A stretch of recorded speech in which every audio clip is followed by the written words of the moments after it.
Yeah, you were using Genesis 1:26. Let us make man in our image, right? Was that your premise of your argument?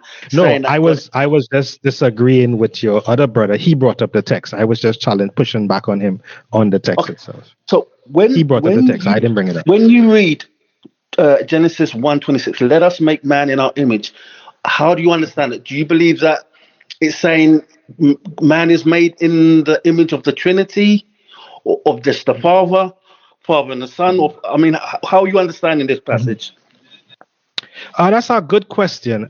It would involve some little eisegesis and exegesis, but if you'll allow me, let me just go to 126. So that's I don't want, most of the time I don't like to give my own opinion unless someone asks me, you know.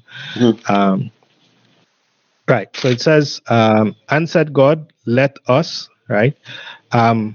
Let us man, sorry. And said God, let us make man in our image, right? According to our likeness, and let them rule over the fish of the sea. Now, here was the amazing thing about this, right? We have the word there, Elohim, which is singular plural. Note we have the word there, man, singular plural, right? Seen any type of connection as we even start to read the verse? So just in man's, just in when man's. It says, let us make man in our image. Is that just referring to the Father or the Trinity? Well, first of all, if I'm to establish the us part about it, there must be context before verse 26 for Moses to be writing that there's a us, right? And if it is in verse 2, we read about Ruach Elohim being present. And if we understand that even the word here that Moses used to describe whom God is, Elohim, and it having a singular plurality meaning, and even man, in God created man, and Adam, and God, let's just say in God's revelation through Moses, that he called Adam man, right? We see any similarities even in the name convention. God be Elohim, blue in singular plural, man being singular plural, because we know man mean both male and female, right? That's just the general. We don't have to go into any hermeneutics to understand that, right? So if God made Adam, right, and Adam was patterned after whom God is, right?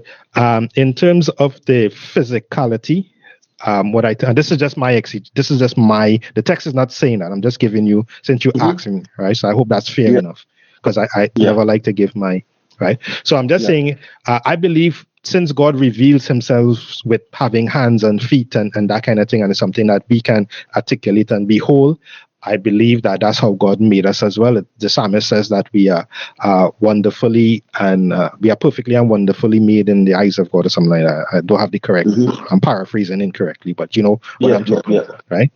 And also in the text, so I'm saying that we're both made physically and both spiritually, and even in our naming convention, just like God, there's a singular polarity that is there. Right, we see later down, which is the passage of scripture which the guy was quoting from, when he said that man shall leave his parents and the two shall become one, right? One flesh. We have family, and you know that's how we derive the word. It's a singular polarity, right? So even in the first two chapters of Genesis, we see a singular polarity there. So I don't know what more you want. Let me just reiterate the question again. Do you believe when it says, let us make man in our image, is that referring to just the Father or referring to the triune God? When you say, I don't understand. Yeah, I answer the question, but I don't know if you're trying to ask me if we were made according to what, like, the face of the Father or the Son or the Spirit or something. I don't know what you're trying to ask. Yeah, because what it is, this is normally a proof text of Trinitarians to say that God is a Trinity. Okay, so when right, but when they articulate, say that again, sir. right, but what they articulating is the singular plurality of God. Okay, so are you saying that this passage proves or shows that God is a Trinity and man is made in I the was image of the using Trinity? so let me tell you why I use the text, because your buddy said that there's a council, and I said, okay, I could agree with that word, no problem. So I'm just saying that if I'm to say who is a part of if there's a council, let's just say if I'm to use his word, and that's how we ended up here, and I was pushing back on him, and I'm saying, okay, if I use your word that you just used, council, that can the scriptures can agree with that to say, well, okay, if there's a council of who came together when Elohim was creating man, that by the text that we can understand, right, that since the name of God, right, that Moses used is singular plurality, and the pronouns that he's referencing here as being us and our, right, then and we do have in verse 2 a ruach Elohim, right, then we can articulate, okay, that there is a council. I'm just saying in this instance, up to now from verse 1 to 26, we got possibly two persons here. Okay, so you're saying this us is referring to two persons.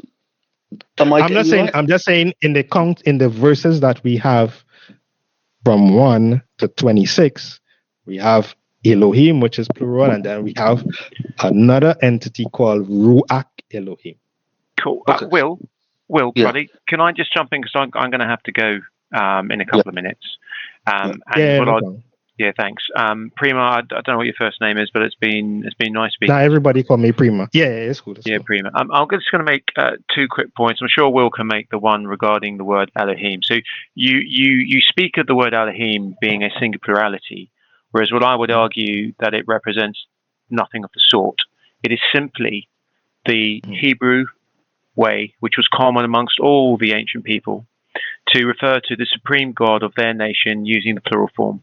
Because the origin of the word Elohim means like power, it's force, and in the singular. And when it was used and it came to over time to be used to refer to a nation's deity, and then the supreme deity was referred to as the force of all forces or the power of all powers. Now, you guys can debate that after I go. You'll probably reject it. However, Moses is called Elohim. We know that doesn't refer to more than one person. And the plural of Elohim is gods, not persons. What I would like to do... I don't think Moses is called Elohim. Well, he was. And in verse 4, 6, and 7, 1. And as were the judges of Israel, as was the Davidic king, as was Jesus. However, that's all with a small g. But you guys can discuss that or go elsewhere. Just going back to your initial point, Prima, maybe next week, if we can get to speak, although I'm going to be in Sweden, but I might be able to make some time, is that you're asking for a verse where it talks about God being a single person or declaring he is. And what I would do if we had time this evening is I'll take you through... No, my question was, so let me repeat. Is God a single person? Where God says... Yes, exactly. So when Jehovah declares he is the Father in the Hebrew Bible, then he is declaring he is a single person, because we know that the word Father refers only to one person. And I've got a whole study on Jehovah declaring that he is... Jesus calls himself Father. He says that we shall be his children too. Excuse me. It is... Okay. I said Jesus also... Anyway, Jesus in the book of Revelation also calls us his children. Okay, so we can go to that. But anyway, chaps, I've really enjoyed it tonight. I do hope we get to speak again.